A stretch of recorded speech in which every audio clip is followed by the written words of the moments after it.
Easy to sell, but hard to fulfill, or the other way around. Welcome back to my channel. My name is Erkka Suvanto. Some of you call me EJ.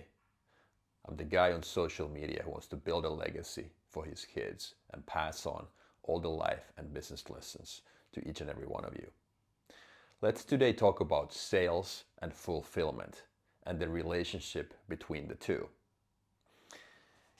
Here on the whiteboard, I have a simple pyramid highlighting two variables. Here on the left, we have sales, and here we have fulfillment on the right. A product that is easy to sell is typically hard to fulfill, and the other way around. Examples of this: something that is highly customized. A custom product would fall in this category, and a standard product would be here at the bottom. Couple of highlights about both of them. What would be a custom product? If I was a car dealer and I offered my customers all the features, all the options available, a potential customer could identify what their dream car is, and then as a result be able to make the changes, order the car with different exterior colors, different seats, different rims, and all the possible bells and whistles.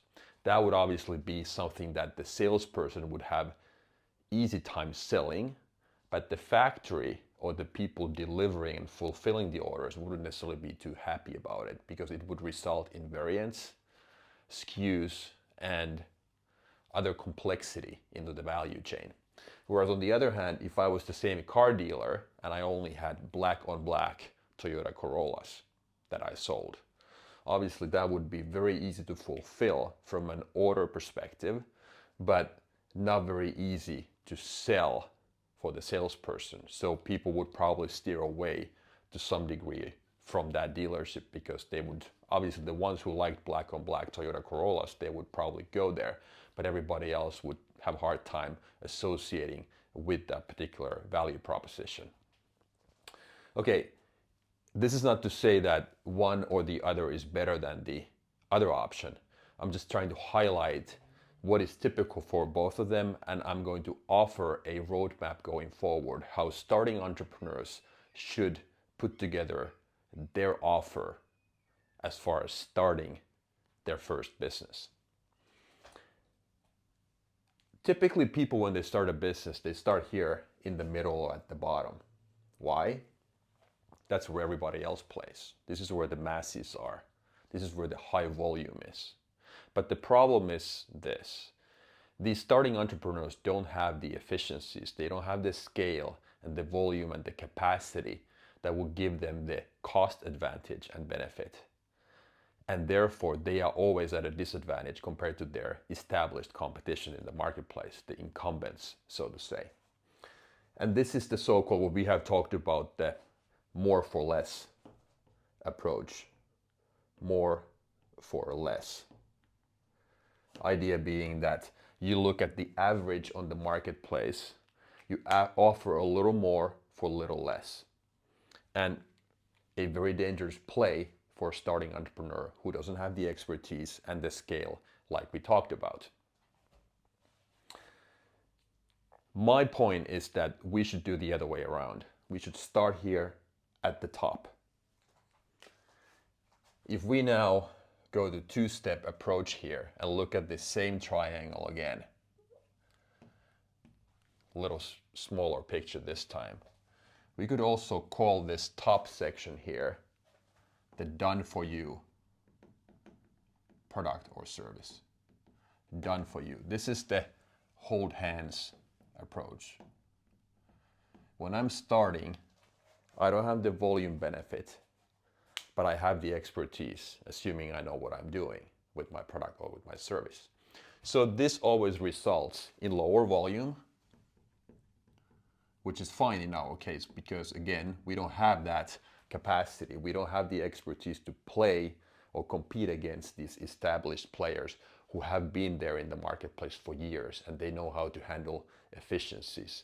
Their whole value chain is built on efficiencies and cost advantages. We don't have that.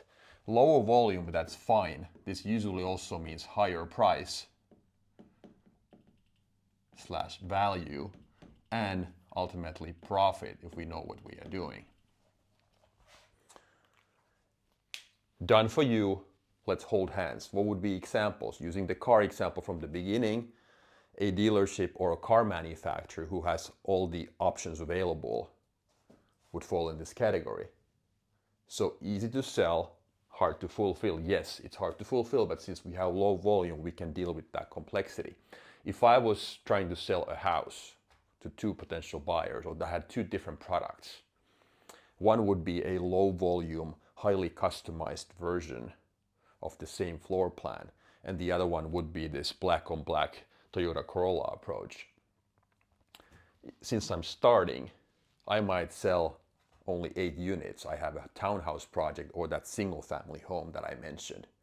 And I can offer, because of the low volume, lower complexity from that perspective, I can offer all those optimization, customization options for my buyers because I can handle it from the volume perspective.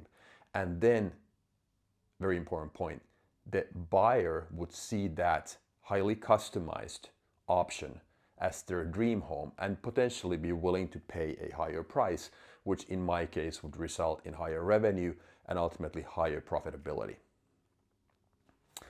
So that's fine. So then this, what we talk about here is the so-called done for you approach. So we are holding hands, we offer a low volume option which results in higher price, higher profitability.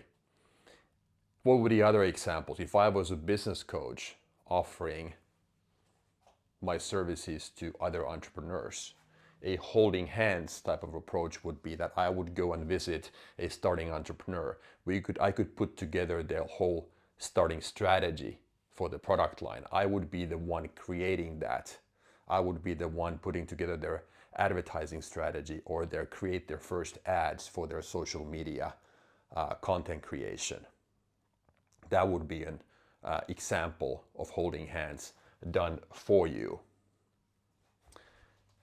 Moving on to step number 2, assuming we do it this way, the starting entrepreneur understands the low volume, higher value benefits. Then the next step would be to move one step lower, and this is what we would call done with you approach.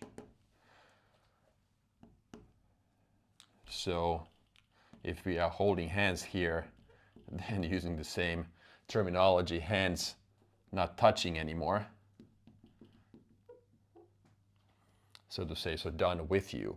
So the idea is that as we have more expertise, we have been able to improve our product and get some expertise as far as how to ramp up our production if we are that house builder, for instance, that we mentioned. So instead of doing a 4-unit townhouse, now we move on to 10 to 20 units and then ultimately to an apartment building. So we go to done with you, and this would typically mean new product / product line that we could introduce in conjunction. So we offer less customization. What about the business coaching example? So instead of creating the strategy or creating the ads for the entrepreneur, now I would maybe have a sales training or a workshop, strategy workshop, where the entrepreneur himself or herself does the work, but I'm there physically and mentally present, helping that person to put together those deliverables instead of me doing it. So that's what it means that we are doing it with you, with the entrepreneur, instead of doing it for them. So sales training or a workshop. These would be the examples. So what allows us to do this is the expertise and experience that we collect over time.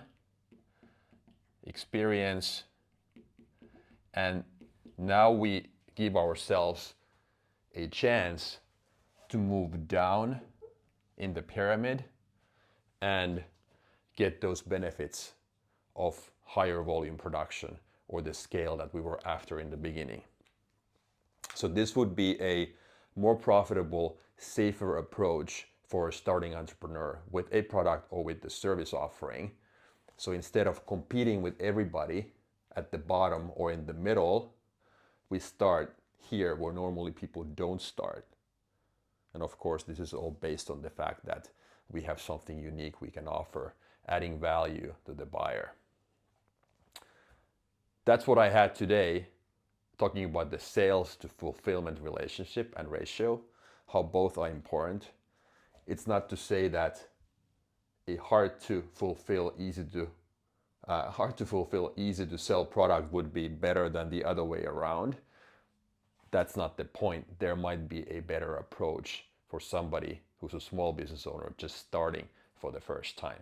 So something to think about. Thank you for watching. Until next time.